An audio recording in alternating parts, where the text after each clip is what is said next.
Salut Romain, il y a un truc qui s'est parqué cette nuit, j'ai marché hier, il n'y avait rien. Je l'ai suivi un peu, ça s'en va là-bas vers les États. Moi, ma terre est à 700 mètres des États-Unis.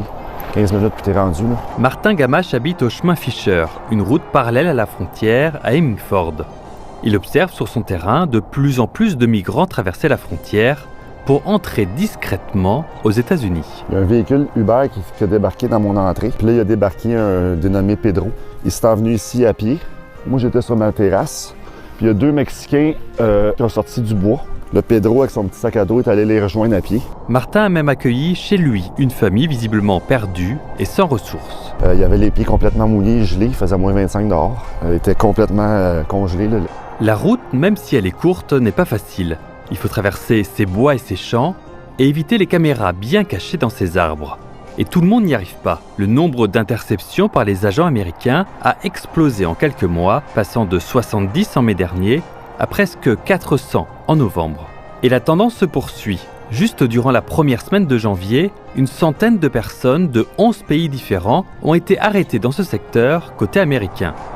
Cette hausse fulgurante, Hélène la voit depuis sa fenêtre. Un matin, je me faisais un café et il y avait une dame qui passait à pied, au teint foncé, avec un enfant. Dans ce coin, au bord de la route, il y a des cache-coups, des peluches accrochées aux arbres et même des valises, visiblement pour montrer le chemin à prendre. C'est pas prudent d'entrer dans la forêt ici. Ce sont des forêts qui ont vécu le verglas. Il y a plein d'arbres par terre partout. C'est vraiment dangereux.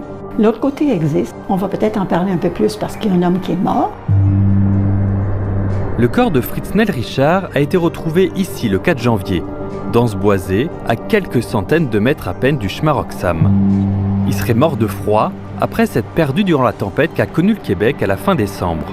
Fritznell faisait partie des 40 000 personnes arrivées au Canada par Roxham depuis près d'1 an. C'est loin d'être un cas isolé. Je connais au moins 10 personnes ou bien des couples et autres qui sont retournés depuis novembre 2021. Franz André aide les demandeurs d'asile depuis plusieurs années. Le rêve canadien serait malheureusement devenu parfois un mirage. Je crois que le Canada est un bon pays d'accueil. Par contre, depuis maintenant la COVID, les choses se sont compliquées. Ça a amené les gens justement à être désespérés puis prendre des décisions qu'ils n'auraient peut-être pas dû prendre. Franz est en contact avec la femme de Fritznell.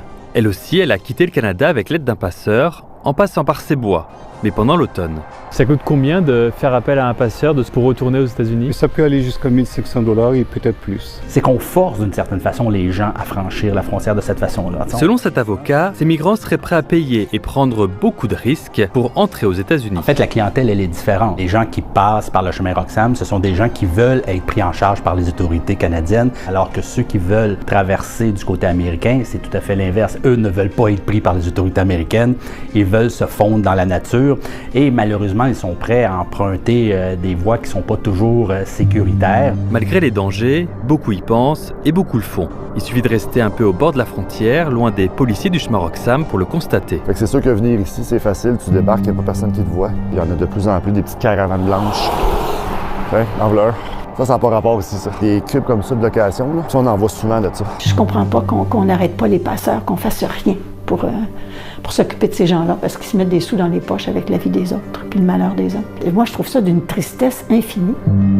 Ici Romain Chuet, Radio-Canada, Hemmingford.